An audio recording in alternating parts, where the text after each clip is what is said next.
Welcome back to the VSI virtual pub. This evening I'm joining you from the beer garden. I thought I'd take advantage of the good weather, and as I'm looking online here, I can see that there's people from all over the world: Argentina, USA, Spain, Morocco. So hopefully you guys are enjoying the good weather and you're looking forward to an entertaining evening with us tonight. Tonight we've got media royalty. Johnathon Northcroft, Chief Football Correspondent from the Sunday Times since 2009. He's going to be having a conversation with sports psychologist and landlord of the pub, Michael Caulfield. Jonathon is well known for his insights into the world of football, and he's also written a number of books, most notably Fearless, on how Leicester City shook up the Premier League, and one on Manchester United called Opus, which, as a Manchester City fan, I'm not going to pay too much attention to. Tonight, Michael will lead the procession and the conversation with the guys. But before I hand over to Michael, I'm going to hand over to Tim Coates, who is going to explain how you guys on the platform can ask questions to Jonathon as we go along. Tim? Cool, thanks, Tony. If you're lucky enough to be a panelist and if you're lucky enough to be an attendee on the webinar, then you can ask questions. If you're watching this live stream on YouTube, you can't. So if you want to ask a question, you're going to have to use the chat box at the bottom of your screen. If you're on Zoom, that is the way to answer questions. And then we'll ask them if it's relevant as we're going on through the conversation. If not, we'll ask at the end. We'll pick 2 or 3 of the best questions. From there, and without further ado, I can hand this over to the landlord of the Shankly Arms. So I'm sure he'll explain very, very soon. Mr. Michael Caulfield with the accolade. Good evening and thank you, and good evening everybody. Welcome to the Shankly Arms. Shankly is that side of the door, and if he wakes up you'll certainly hear him this side of the door in a moment. But more importantly, the guest tonight in the Shankly Arms is Johnathon Northcroft. Jonathon, good evening. Hello Michael, how are you? I'm very well, thank you, Jonathon. We met virtually for the first time last week.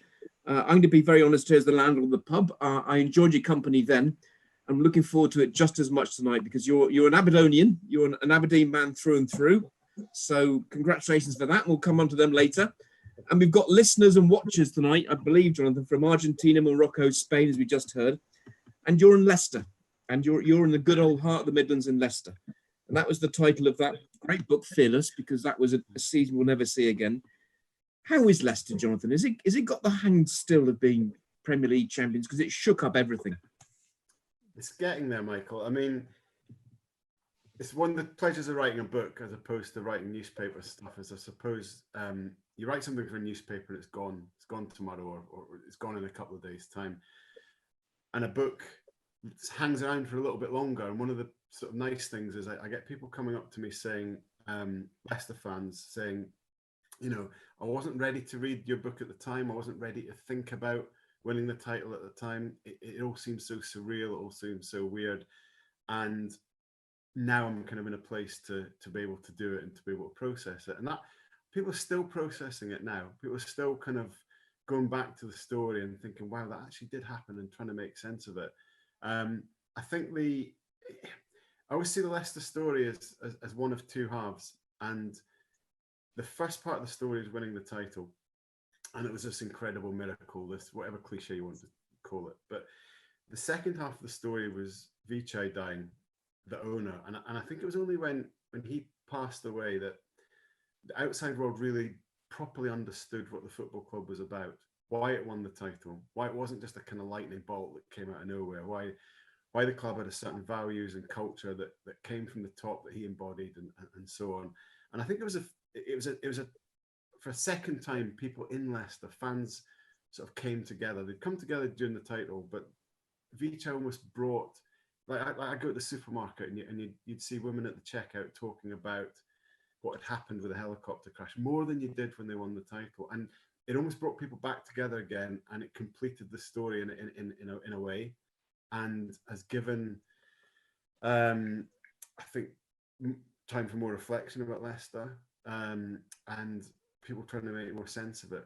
But I think we'll be trying to make sense of this for, we'll be looking back in 30 years and seeing that name, Leicester City, in the record books, and still thinking, my goodness, how did that happen? I don't, bit closer than 4 years ago, but still sort of getting there. And if I can just as we're having a pint in the pub, I claim part of that experience because I was at Hull City at the time, the year before, when Leicester City was 7 points adrift at the bottom of the Premier League. They came to Hull. It was our last game before Christmas. Steve Bruce was in charge. We had the Christmas do that night, and we lost 1-0 at home, which took us 4 points back towards Leicester, as we say. So it was 7 clear. Then it was 4. It stays with me.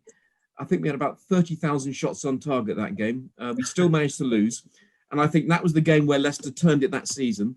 And so I think part of it is, I always claim I'm part of the architect of the Leicester story, because if we'd got a point that day or won, the book would not have been written. But I think you're right. 3 years later, it's still a bit raw. But if you look at what we're going through now as a country, with the coronavirus, with sport, football, everything stopped for all the right reasons, Jonathan. Heaven knows how we're going to compute what's going on now in the next few years. And you said there, Jonathan, that a book is better 2 or 3 years later than just simply an article. But 2 weeks ago, Jonathan, you wrote this article, Football Return Change for the Better. And it was Dear Football. It was your column in the Sunday Times on March the 22nd, which is like a lifetime ago now. If I may say so, Jonathan, it was one of your best, and because you asked football certain things. But in your view, Jonathan, 3 weeks later, how does football look tonight? Because we haven't played any football, but how is it looking tonight after what it's been through with the stoppage and the way it's handled itself in these past few weeks? Well, I mean, first of all, that to start with the letter, I guess, Michael, it was a love letter, really. It was a letter to the sport I love and we all love. But in that context, I felt right from the start of this sort of hiatus that football was going to be judged on how it behaved right now, and that football for quite a long time has needed a bit of a reality check and maybe to put things in a bit more perspective for itself. And I felt that this huge crisis that we're going through and this huge change of life, almost it forced us to sort of stop doing all the normal things and thinking the normal ways we think. And one of those normal things is how big Premier League football in particular, but football's become in our world. And I felt right from the start that this is a chance for us we love this sport, but I think it's become too big. I think it's become too self-important. I think it's got its values a little bit skewed. Whether that be, and I take full responsibility from a media point of view, it's partly the way we in the media treat it. We overblow it. We build it up. We talk about football in terms of war. We talk about it as if it's the meaning of life. It's ridiculous. It's not. This is the meaning of life, what we're going through at the moment. You can talk about money and the way that the pyramid doesn't work for anyone below the top 6, really. In England, I think that there's an opportunity to change that. And there's probably an opportunity when I see the way fans talk on social media to each other to maybe remember this is a game and this shouldn't define your identity. So there's a lot of things that I guess I've been thinking for years of, that there's something I'd like football to do, which is, I guess, kind of grow up a bit and get this perspective. And you ask, how does football look now? I think we've seen in the last 3 weeks a bit of that process taking place. The best thing that's happened, I think, the last 2 weeks has been the reaction of Liverpool fans towards furloughing and Tottenham fans and players towards furloughing, because those are 2 examples of clubs behaving in a way that football can be cynical. Football can pretend it's not a business. It pretends it's something more than that, but then it comes down to behaving like a business. And I think the fact that the Tottenham players thought, no, we don't want this, the fact Liverpool fans thought this doesn't represent our values, to me, that's a little bit of people taking back what it should be about. I'm kind of I know I'm rambling on for you, Michael. But you're not, Jonathan. We're having a pint in the. I can get away with this because we're in the Shankly Arms. So if ever we can get away with this discussion about Liverpool, it's in the Shankly Arms, because there was a bit of him in that decision, wasn't there? Yeah. I think that because the spirit of Shankly spoke, the fans spoke, and it took them 48 hours to undo that decision, didn't it? It didn't. Shankly, that phrase that everyone comes out with, that Shankly said about, you know, life and death, and it's more important than that. The irony of what he was saying was missed. He didn't mean that literally. You'll know that. Like, we didn't mean that literally, but people take it seriously. And Shankly, you know, at heart was a man of the people, and football was for the people. If you're Shankly, I think Klopp is very popular with Liverpool fans for a number of reasons, but one of those reasons is that he's for the people as well. And that's what, I guess, to sum it up, I think we've got to remember what football's about, what sport's about, and it's to connect people. It's for communities. It's for us. It shouldn't be blown up into something that it's not, either from a financial point of view or the way we in the media talk about it. It's beautiful enough as it is. Did you get caught up in it, Jonathon? Totally. If I can, you know, having a drink in the pub, am I allowed to ask you, did you get caught up in the hyperbole almost? Because we all get carried away with it? Yeah, I mean, of course, you know, I kind of think about the way, you know, transfer stories I might write or get excited about, the ways you write about the game. You know, maybe we're, you know, I'll be honest, you know, we in the media are in a way trying to piggyback on football, because football sells newspapers and it suits us to tell people how important it is, because of course it means they're going to want to read our stuff. I'm not sure we should be doing that, actually. I think what we're going through now is really important. And, you know, I'm reading stuff at the moment, and when I read stories about Manchester United need to sign Harry Kane, or, you know, where's Paul Pogba going to go? I'm not interested at the moment. That's not what this is. I'm not missing that. I'm not missing that part of my business. I'm missing being at football matches. I'm missing my pals in the press box. The thing I'm missing most of all is playing five-a-side football with my mates, even though I'm well past it. But I'm missing that more than actually being at a Premier League game and all the hype and the stuff that surrounds it. And I probably shouldn't be saying that, because I'm a, you know, football writer who tries to sell the Premier League. That's what you said in your. That's what you said on the 22nd of March. You realised that you weren't missing. Well, not so much not missing it, but there's bits of it you certainly weren't missing, weren't there? No, there's bits of it that I'd like. I hope don't come back, to be honest. But I'm not. I know that this is idealist. I'm realistic enough to know that we're in a period where sport is not making any money, and when it comes back, the first thing it's going to want to do is make a lot of money to make up for its losses. But if there was a way that isn't the focus anymore, if it goes back to the focus being on the game, or on the games that we love, and, you know, if we try and remember that football clubs are there to, they're there to bring communities together. They're there for the fans. You know, they're there to inspire kids to play in the local areas.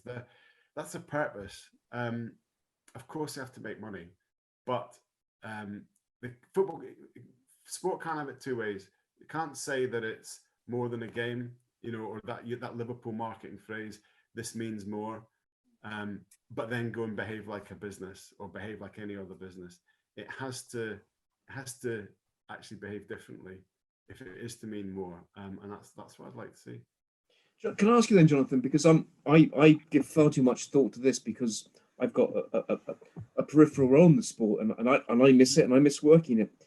12 months on from now, or 18 months on from now, when hopefully the game's up and running, the world's up and running, and we're talking again, we're meeting again, we might be meeting in a different way. What might football look like, Jonathon, in 12 to 18 months' time? Not just the Premier League. What will the pyramid look like? What will the National League look like? What will women's football look like in 12 to 18 months' time? Well, I have my fears. I mean, I fear that we might come back to a terrain where it's actually gone the other way from what I want to see, where there's actually fewer clubs, where the big clubs have got more power. It's a survival of the fittest. That we just go back to it with more excitement for, I guess, the glamour and hype than ever before, because people have missed something. I'm although what I was writing about, what I've been saying is quite idealistic at heart. I suppose I'm a professional cynic because I'm a journalist. So I'm afraid I can see it. I can see, you know, opportunism, the Juventuses of the world trying to force the European Super League ever more because there's a financial need for it. The Big Six using this opportunity to buy up the best talent from clubs that need to make money. Clubs going to the wall. I'm afraid that's what my prediction would be, and I just hope it's not. But Michael, wait, as a sports psychologist, I'm just when you're talking to performers and you're talking to them about performing, your key message, am I right? Would I be right in thinking your key message is would be to try and simplify things for them? Would be to try and get rid of the noise and get them to focus on the key elements of what's what sport and performance is about. I feel sometimes, Jonathan, I'm shouting in a phone box. To use, if you can remember phone boxes, they're little red things they used to have telephones in them and all sorts. You'd go down there with your 10p on a Saturday night. But I've always tried to get sports people, athletes, footballers back to playing like kids. Yeah. And I know that Wayne Rooney, who I hope, and if I forgot this wrong in the pub, it's the best place to get it wrong. But if you're helping him write those columns on the Sunday, well done, because I think we're seeing the Wayne Rooney in those columns, the real Wayne Rooney in those columns. Yeah.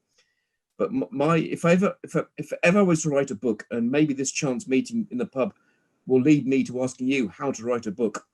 But my book on sports psychology, I asked Tony Faulkner this from VSI a few weeks back, what should I write it about? My title would probably be either A, simplicity is genius, because 90% of goals are scored within 12 yards of the goal. We can ask Brian Dean, who scored the first ever Premier League goal later. Or I think my real title would be Play Like a Child. Yeah. Well, that I want footballers to play like kids again. Yeah. And still play like kids. That's beautiful. And that's why exactly why I asked you, because that's what I want. I want us to treat sport like kids again. That's what I'm talking. That's what I was talking about in Dear Football. Whether it's journalists, fans, players, people involved, that's what we need to get back to.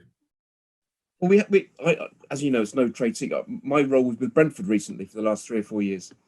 A wonderful, innovative club in West London. You know, our club song is "We're just a bus stop in Hounslow," and that's the fun of it.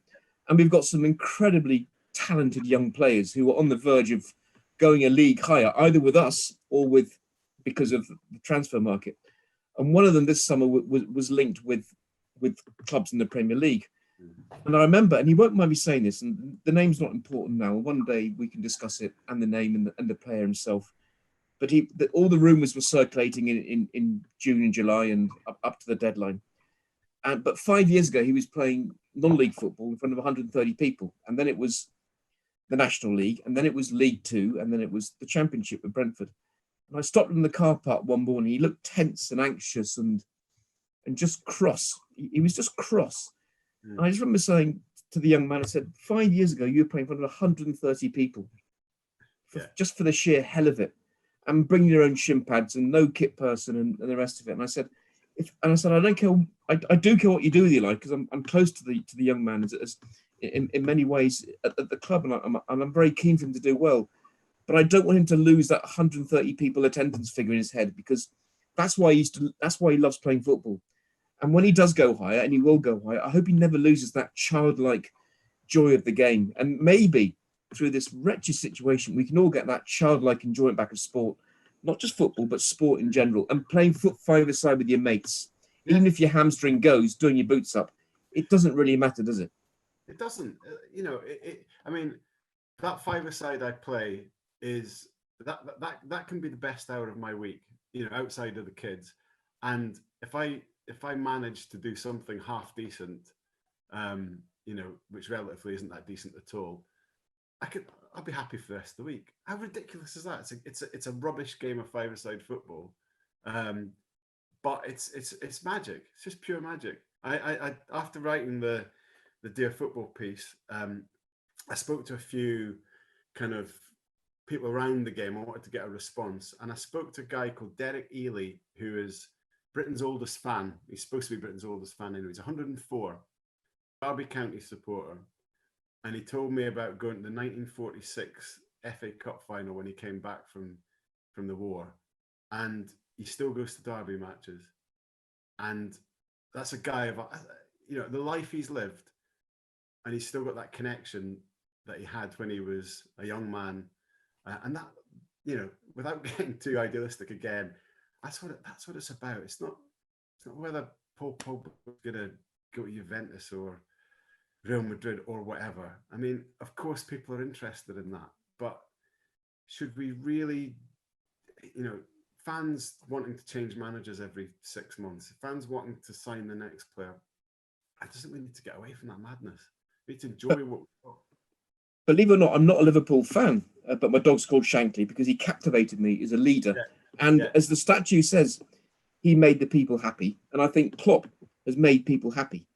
Yeah. And I think that night, I actually turned down a ticket, would you believe, to Liverpool, Barcelona, because I thought it was a dead tie. And I was working in London the next morning. I thought I won't get back in time. And I've got a picture of my screensaver for any presentation I'm ever asked to make again after the world opens again. Is the final whistle and the staff and the players singing "You'll Never Walk Alone" and Imagine in front of the Kop, and I've counted 6 mobile phone lights during that moment. Fantastic. 6. Normally, there's 56,000 taking a picture of I was going to say Harry Kane not taking a corner, but past that argument, but receiving a corner. You know, we take a picture of anything, but at that moment when they were singing "You'll Never Walk Alone" and then Imagine, because the second longest stadium announcer after Peter Gillam at Brentford, and that's a lovely interview, by the way, put on Imagine, and no one was on their phone, and I thought he's made the people happy again. And isn't that the point of football and sport? That is what it's about, and that, you know, a journalistic cliche sometimes is that you couldn't make it up, you couldn't script it. Who writes this player's script? And that night you're talking about, Michael, you know, Liverpool's winning goal comes from a kid who grew up, basically could see the training ground from his bedroom window, and he's playing in a team of multinational superstars. But the winning goal comes from Trent Alexander-Arnold having an idea in his head, a bit outside the box, taking that corner that he did, executing it, substitute scoring, super sub against Lionel Messi and best club of the modern era. It's ridiculous. We started talking about the Leicester thing. That was ridiculous. You can't. One of the reasons it's hard to film sport sometimes or make it into films is the scripts it writes itself are better than Hollywood or whatever can come up with. And that Liverpool night was part of it. How could you seriously propose a script where Liverpool beat Barcelona 4-0 and this kid from across the road from Melwood is the key figure in it? I mean, it's ridiculous, but it's wonderful, isn't it? The best bit is he had the courage to take the quick corner because, as you know, as I know, set plays are now almost American football in terms of their preparation. And he looked up, he spotted it, he turned around, he took it. And the best bit is a few weeks later when one of the stewards, who's about even older than you and me, he's walking back in his in his Dayglow jacket, and he whips in the quick corner in his dreams. And I think that's why he's made the people happy. But going back to the article, which reads better now 3 weeks later, a bit like your book 3 years later, if I can say so. There's a lot of I did click through the replies to it. There's a lot of anger out there. There's a lot of anger out there too as well. There was some anger out there from football people. They were cross with football. They were cross with football people. And we're going to speak in a minute in the snug to the first ever goal scorer, Brian Dean, in the first ever goal in the Premier League. Why are people so angry about football and sport at the minute, or football in particular? Yeah, I feel quite strongly about this. I mean, people seem to be angry in particular at footballers for earning too much money or for not being part of the real world or whatever. Now, absolute opposite is my experience. I think as a section of society, footballers and football people are as humble as you get relative to their wealth, particularly, but just humble anyway. They're in tune with where they come from. They've got a sense of community in what they do. They're really good people. And this kind of like discontent with sport and the glitz of it that I was trying to write about, it seems to have been transferred onto the players. That's not where it needs to lie. Players are good people, by and large. Yes, of course, there's a couple of examples, but the players are good people. But at the moment, I think there is anger because Football's become this lightning rod that, and because it's been blown up too much, it's become this lightning rod. So, you know, you get to Armistice Day, what's football doing about it? You know, there's a disaster in the world. How is the Premier League going to mark this disaster? Ridiculous. Coronavirus has caused everybody to, I don't know, look inward, to pause. We're all struggling mentally in different ways, and an outlet has become Premier League football because it's become too big in our world. And I'm afraid it looks like footballers are at the sharp end of that a way of venting discontent with, you know, my job's under pressure. Well, then I'm angry at footballers. I mean, why not be angry at bankers, or why not? That's what I didn't understand. I didn't get the anger aimed at one group of people who, in my experience, are as generous as I've ever come across in any walk of life. Totally, you know, absolutely. But why aren't they angry at racing drivers, or why aren't they angry at golfers? I mean, it's football. It's uniquely football. Maybe there's a class element to it as well. I don't know. Why is that, Jonathan? Because you study the game, you think about the game, you reflect about the game. I didn't get that, and I'm not from a football background. You can tell by the look of me, the sound of me. I'm just not. I mean, I was banned from watching football at my school. So I was banned because they didn't like football. They thought it was they didn't like football. They wanted to play other sports, and I railed against it. I shouldn't say this now on live, but I nearly got expelled for smuggling their telly to watch Match of the Day. And when I appeared on BBC News during the World Cup from Russia, for it must have run out of people to talk to. They spoke to me on ITN and BBC News that night, because other news channels, of course, are available. And I remember thinking that one school teacher he said, he looked at me, he said, "You'll never work in football." And that was the motivation, age 14, to work in football. And it came, and I thought of him that night. I thought, there you go, sir, I'm working in football, so have a bit of that back. But I don't get the anger at football, because it's a meritocracy. It's full of good people, from the kit person through to the canteen to the car park.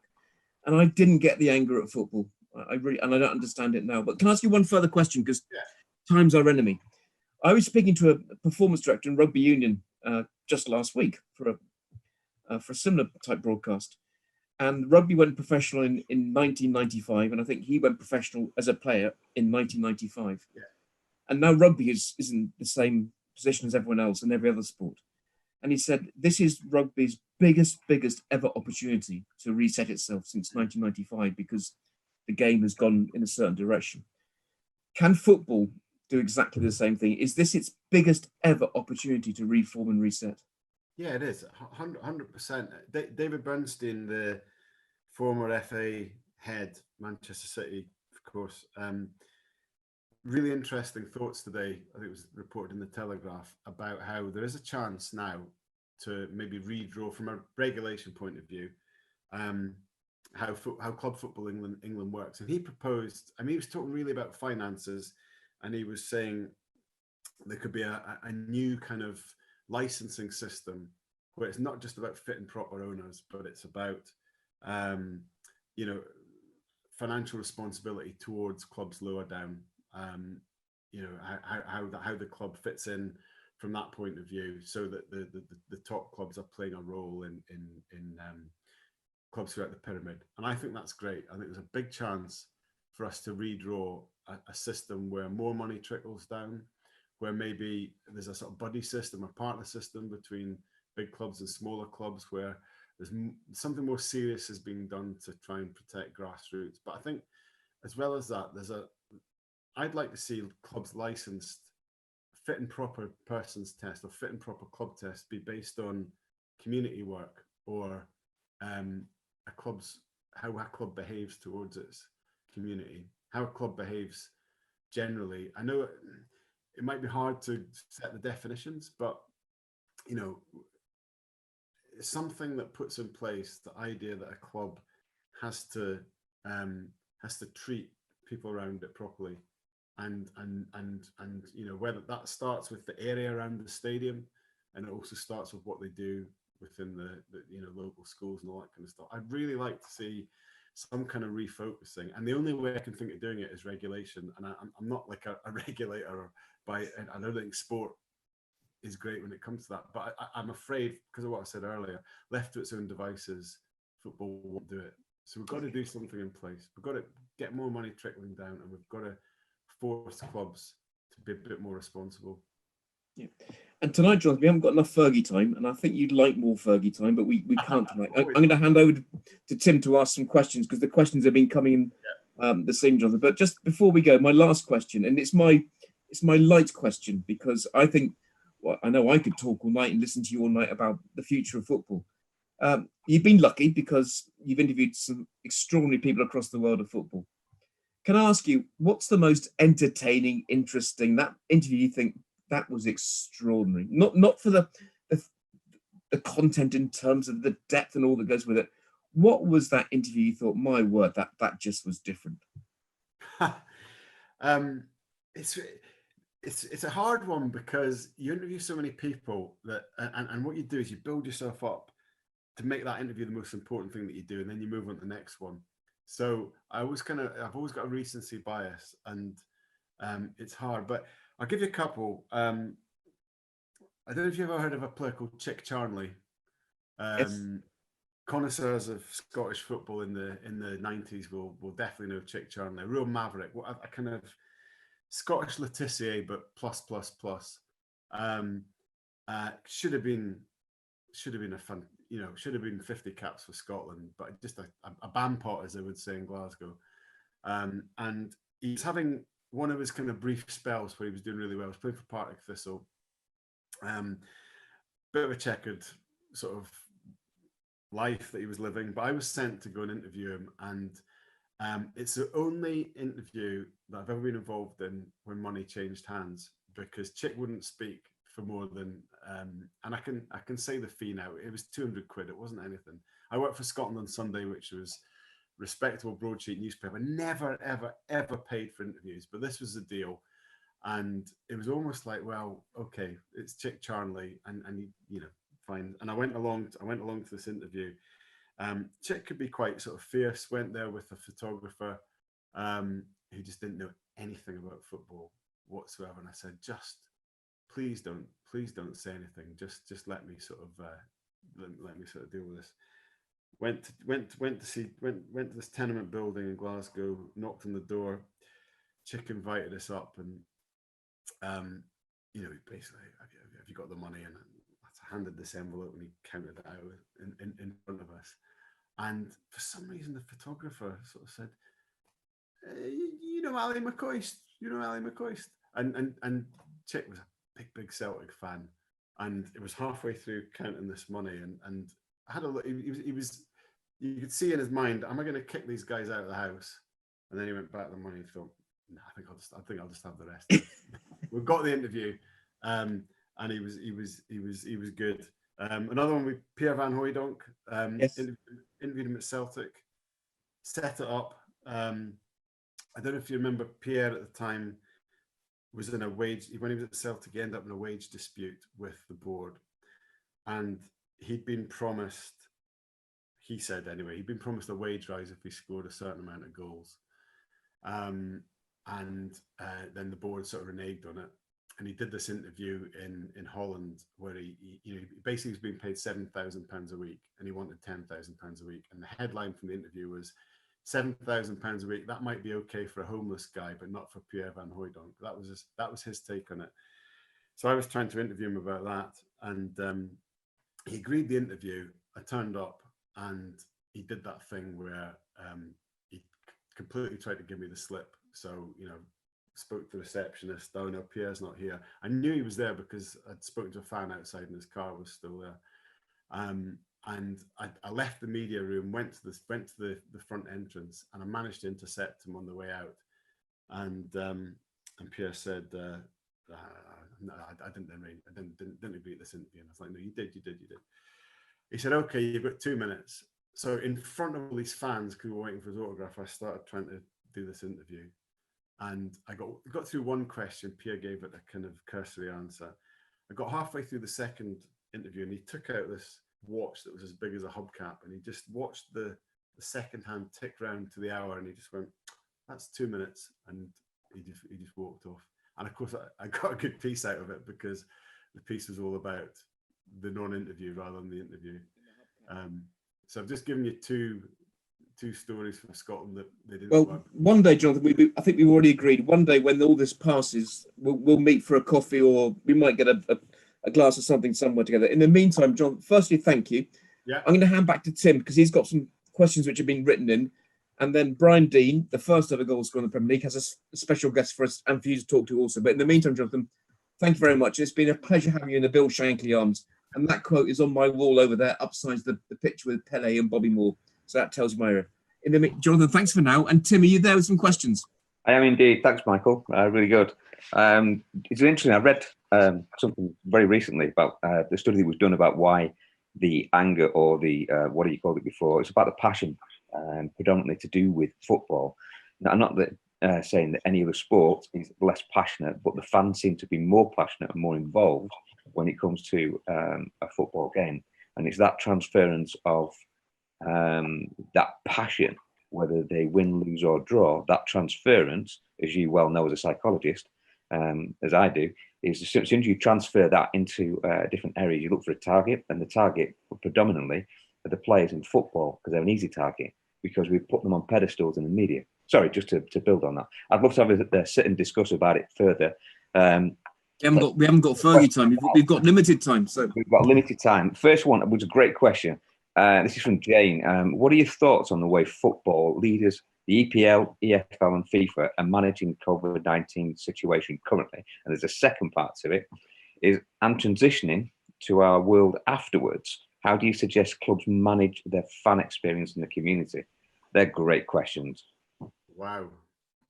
I mean, looking at the COVID response, I think at the moment you see the priority being still based around finances, still based around when do we play again, when can we start getting our money back, sort of thing. And I do understand that from a business point of view, but if you look at Premier League level, the Premier League hasn't actually lost any revenue yet. The TV money has been paid for the year. Season ticket money has been banked. Now there might be a time that you know, the TV companies may ask for some of it back. The indications are that Sky aren't going to, and BT aren't going to, but maybe some of the foreign broadcasters will. But they haven't lost any money yet, so that's theoretical. The fans might want a refund, but it hasn't happened yet. And the point is that all we're hearing right now is, when do we get back to playing, or can we take some money from the players, or can we furlough our staff? And it still says to me that there's an obsession with the bottom line, and I'm not particularly impressed by that response. I think footballers, to go back to something I was saying earlier, have been great.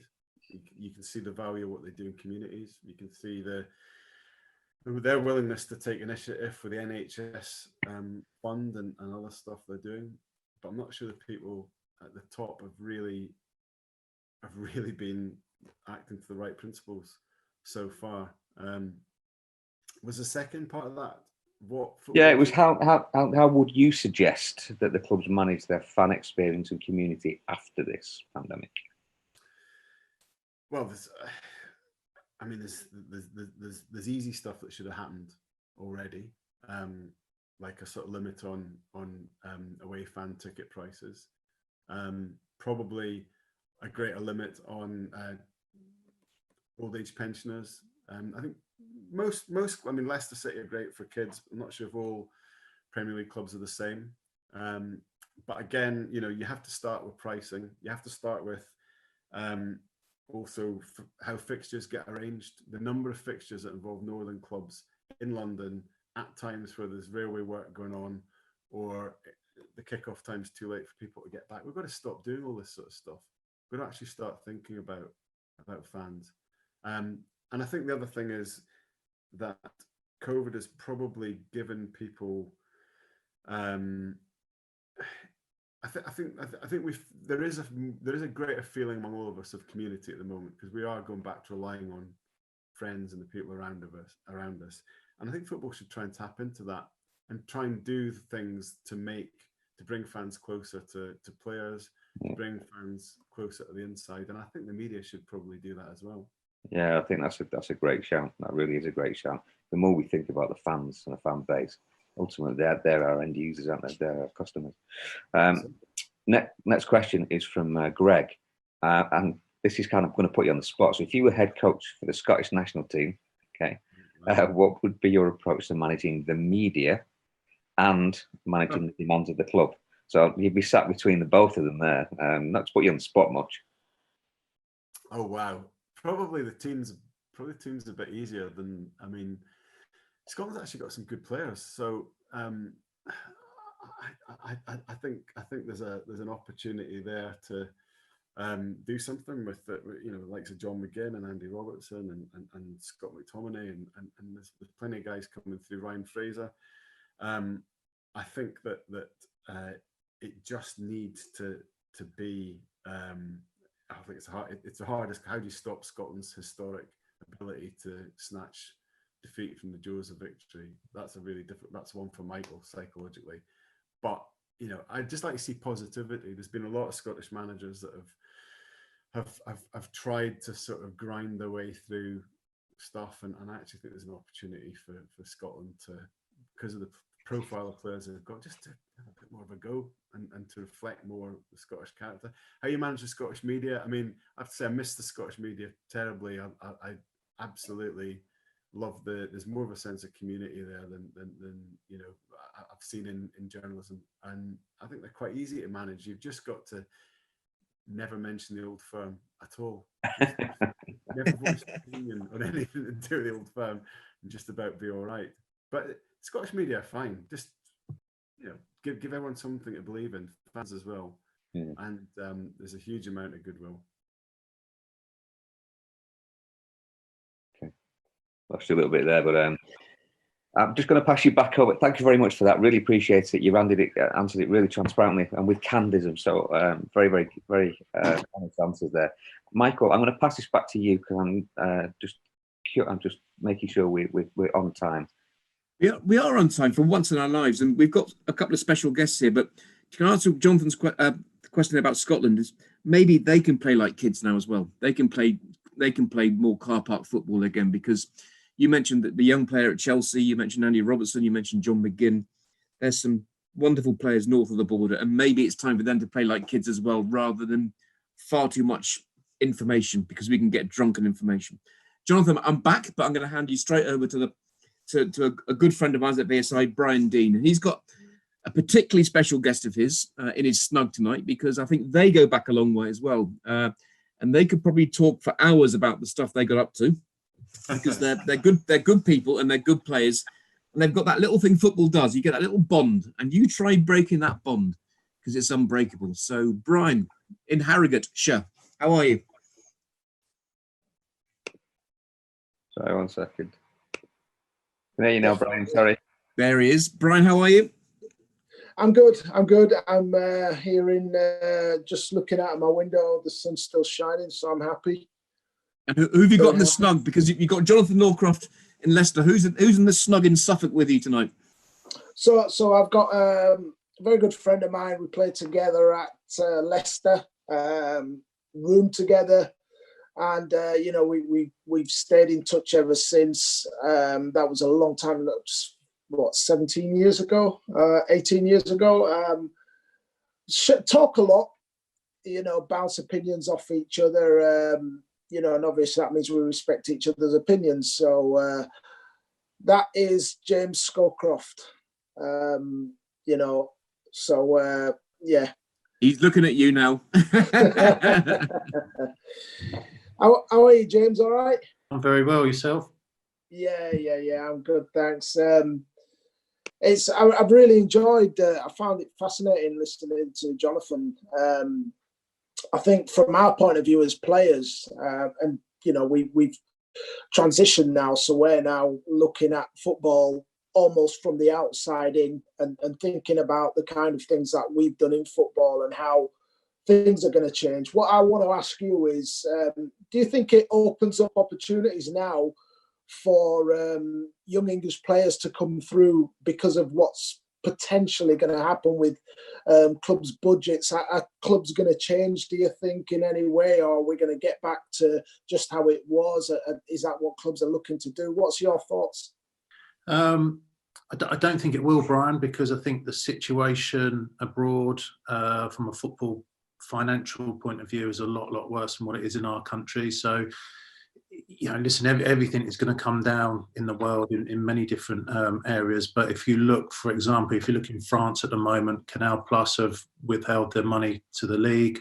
Media Pro in Spain are doing similar. So, unfortunately, the foreign players are as good as the English players, but they're cheaper, and that's always going to be the case until Brexit. And the new Brexit rules, if they go through what they're being proposed at the moment, that's the biggest game changer I see in English football. I don't see this reset that everybody else sees. I just don't see it. Yeah, I mean, I kind of share your thoughts in a way, in that, the first responsibility to a club is to win, and if they can get the best players cheaper, they're going to go for the quick win, unfortunately. I mean, we can talk about developing our clubs and making them more robust over a number of years, but having played under some owners, they're looking at a quick fix from their point of view. While they're in charge, it's their legacy.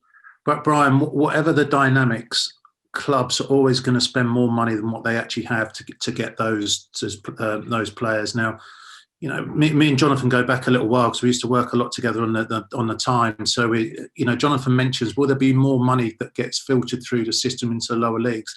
But actually, see, the more money that goes into the bottom leagues, the more problems you'll get, because they'll just overspend it. So if you look at Bury's problems, money was the problem because they overspent. The whole football nation's watched Sunderland Till I Die recently. And if you look at the money that's come down to, they just didn't know how to handle it, and they spent money ultimately that they didn't have. So that's always going to be the cycle. It's happened before the TV boom, and it will happen again. And until you can probably get different ownerships into football clubs and get more of a control and more of a sustainability, you're just going to repeat the cycle. Yeah. So James, just moving on slightly. I mean, I've got a second question for you, but can you tell us a little bit about what you're doing now yourself? So I've sort of set myself up, Brian, really set myself up my own football company, and it's something that I thought I needed when I was a player. So I'm currently working with some individuals, footballers, on a one-to-one, which on performance basis, which has gone very well, and we've talked privately about. And there's players at the very, very top which are now going outside their clubs for extra help and extra, just that extra 1-2%. And I'm also heavily involved in recruitment, going around Europe, watching players, seeing different types of structures, how it works for different people, really. So that's as long as just still doing some media work as well. So I enjoy what I'm doing at the moment. Yeah, I mean, that's interesting, because I know, like you said, me and you talk a lot. Now, do you see clubs improving their role in the development of players? I mean, when we were at Leicester together, we talked about, people used to say to me when I came out of football, what about becoming a striker coach? And we're like, yeah, well, we can see the need for that, but realistically, how do you feel that is going to become more of a responsibility of clubs or not? You'd like to say yes. We go back to, Jonathon lives in Leicester. We've lived in Leicester as well. This is going back a long time now, almost 20 years ago. I used to go watch Leicester Tigers. And I felt, and I still do, if anyone watches other sports, which I do, that the detail that they went into. I remember watching Leicester Tigers playing and looking at the detail that they went into. They had the army of coaches in the box on their laptops. They had forward, midfield coaches, and this is a long, long time. If you look at cricket, how cricket is taught, and we all watch the Ashes when it comes, and the breakdown that they go into in parts of the game. Football's a long, long way behind on a lot of this, and I think one or two people are slowly starting to cotton on. But in football, Brian, we've experienced it. You get this sort of lack of education that just repeats itself, because you'd go to most Premier League training grounds, most are doing the same drills. You go to most people that work in recruitment, they're watching the same players. And it's also it's interesting. Yeah, I'm going to say it's interesting, isn't it? Because, like I say, to a degree, both yourself and myself have looked at the game outside, and we've looked at how it's being run on the inside, and you almost want to be able to tell people and guide people about how to improve. You know, both myself and yourself of what in footballing terms they call it a famine, and it's when you go sort of like 4 or 5 games without scoring. It's more of a psychological thing then. Yeah, it is. And unfortunately, you know, earlier on, you know, people mentioned, you know, go and be that kid in the playground. It's impossible to do. You're playing at a level where you are so judged. And I don't know that one of the best things I've watched in the last 3 weeks on this lockdown is, I think it's Michael Calvin, The Game. Jonathan, he wrote a book and then BT Sport. And there's a lad called Drew Broughton who's mentioned on it as well, and he literally said your life gets pulled away from you, the rug, and it does. And as soon as I said that, I thought I know exactly what you've got. For 15, 18 years, you give your life to football. You're not in control of your life. You haven't got that destiny that you think you've got in your hands. And I always say the worst thing about football is the age that you actually play it. If only you could play it 10 years later when you've got a little life experience, you'd be able to handle situations better. I'll always remember, and I look back at my career, and I always think I stopped actually enjoying football when I left Sheffield United the first time, because everything I did was instinct. I was given that freedom, and then when I went into a more serious situation, shall we say, it became a job. Yeah, and people will. I stopped at 16. I stopped enjoying it at 16. I left school, went straight into a real ruthless, tough environment. And you think, nothing's prepared me for this. This is totally the opposite. So I thought of being a professional. Yeah. And it is a little bit sink and swim. And you literally just have to get through on your survival instinct. Yeah. And at the end of your career, you actually start to gain knowledge of, I'm overthinking it a little bit. I can control, I can turn off from negative people in the media, negative teammates, negative managers, negative people in the crowd. This wave of negativity just comes from you from day one. Lads, is there anything you could have done to enjoy it more, though? I mean, does it have to be that way? It's, to be honest, it's it's literally a jungle. You know what I mean? And if you haven't got that ability that I have the tiger, there's a piece of meat on the table that is mine. If you go in there with the attitude of, listen, guys, come on, share with me, you ain't getting anything. It is a tough school, and it's sometimes I remember when I was at Leeds and when I'd just gone there, and my first year was a bit of a struggle there, and I remember I'd pull up to the front gates. And as soon as I pulled up to the front gates, I'd have that twisted feeling in my stomach because, there were things outside of my control, and I wasn't enjoying it. And every player goes through that, but it's how you come out of it the other side. And you're building up your resilience all the time, but it ain't easy. Brian, can I ask a question, please? Sure. And this has turned into something we didn't expect this evening, I can assure you. Brian, I came from a horse racing background originally. I was a Gordon Taylor of another sport, horse racing, jockeys. And jockeys are as tough as, they don't eat, they don't sleep, they don't do anything. They just get hurt, basically, and out in hospital and skint. And they're a remarkable group of people. I've worked in most sports, mainstream sports. I work in rugby union as well, James. And I work in cricket. And I've found that even though I've had a lot of practice now and I've got semi-competent at it, football's still the one industry that's still learning to talk and ask for a bit of help and a bit of understanding, because you parked at Ellen Rowe with that twisted feeling in your gut. And I think what football still does is goes, I'll get on with it. And Drew has mentioned it, and when he spoke to Michael Calvin, football is still very slow, and footballers are going, give me a hand here because I'm struggling. Because jogging out in front of 40,000 people who are calling you an X, Y, and Z if you miss a goal is not normal. And yet still football finds it really hard to talk.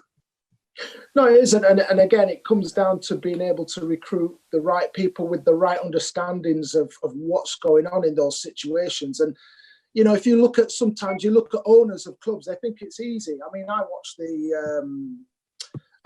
the documentary Sunderland Till I Die as well, and the guy's being told not to pay more than a certain amount for a player, and he still goes out and spends 2-3 times the amount against the better judgment of professional advice. So it is a difficult Michael, industry. Yeah, so to answer that question, the problem you got with football is it is so intense and it is so judgmental that it's impossible to play in front of 40,000 people, to play in front of millions on TV, people, wonderful people like Jonathon Wright, but miss a good goal scoring chance that doesn't win, and people not judge you.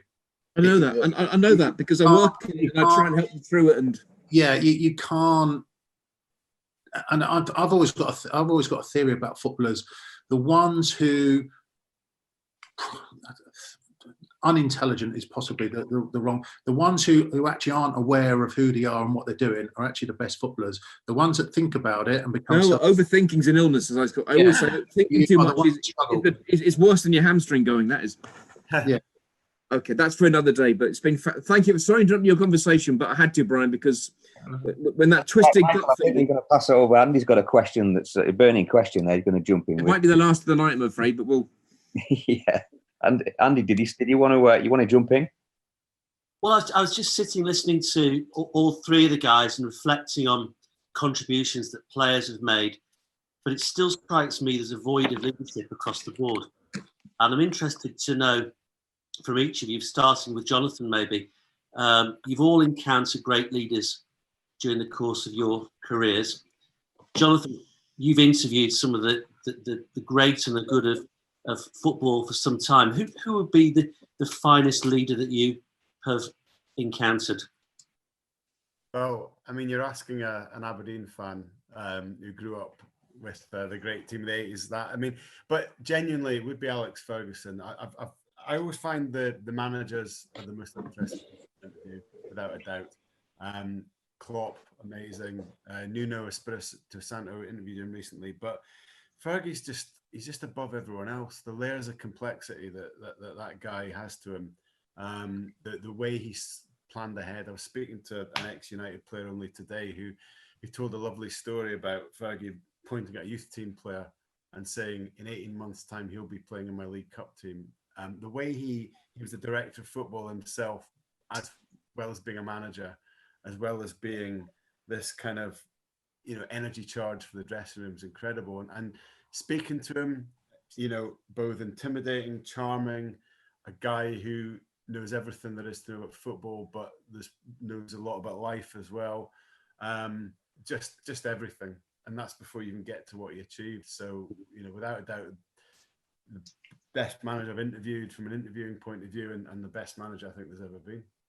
James, can I ask the same question of you? Because VSI is in the business of delivering leadership programs that equip many people for serious roles in sport. And James, I'd ask you the same question. Who's the best leader you've engaged with, and why? It's a good question, actually, and it's people often ask, who's the best man?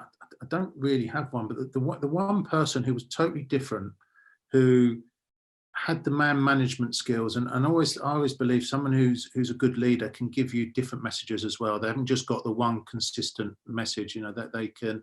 I had a spell plan under Neil Warnock, and I thought his man management skills were very, very good. Were very good, and I saw. He's got the record of most promotions. If you actually look at Neil's career, and he probably doesn't get taken as seriously as what he should do. But if you actually look at his career as a manager, it's highly successful. And he goes into clubs, clubs that are massively underperforming.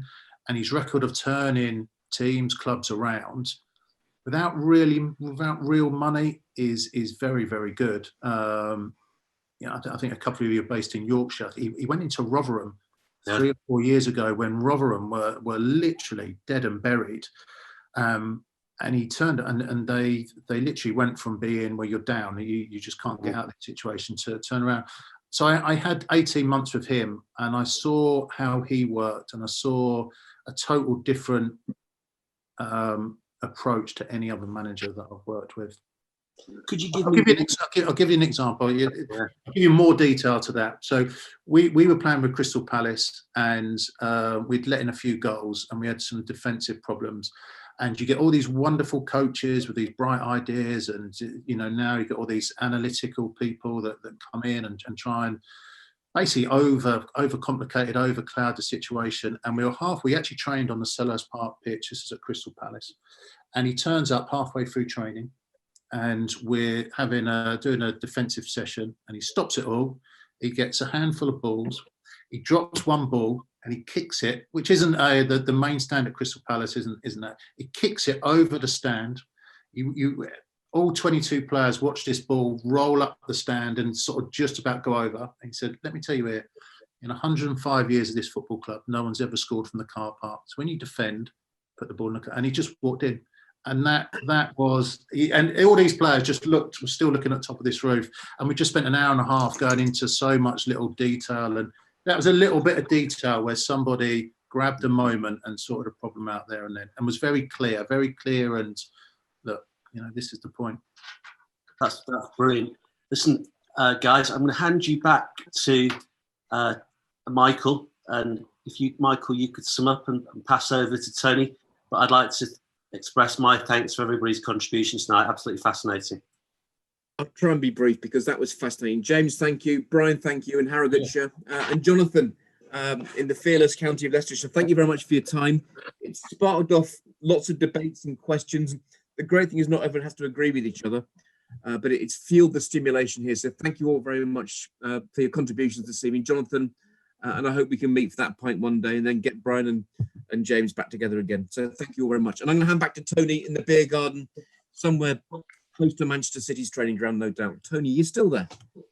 I popped inside from the beer garden, Michael. It's a little bit chilly outside. So, that's just so poor. But never mind. We've got the fire working, but never mind. Jonathon, as always, thanks for your time. Insightful. Could have carried on talking for a lot longer than we did. Depending on how how much longer we're in this lockdown, we might get you back on. Pleasure, Tony. That'd be nice. Thank you. But really appreciate your time. James, Brian, appreciate your comments and input also. Brian, looks forward to seeing you in the snug next week. And for everyone that's on the platform, next week we've got the Dream Team on with us. The Dream Team consists of John Walters and Robert, who played together at Stoke City. For those of you who don't know or don't follow social media, have a look at the banter between those guys and the stick that they throw each other over the course of their careers. So we've got them on as guest drinkers with us next week. So we look forward to that. And in between time, stay safe and we'll see you next week. Thanks, guys.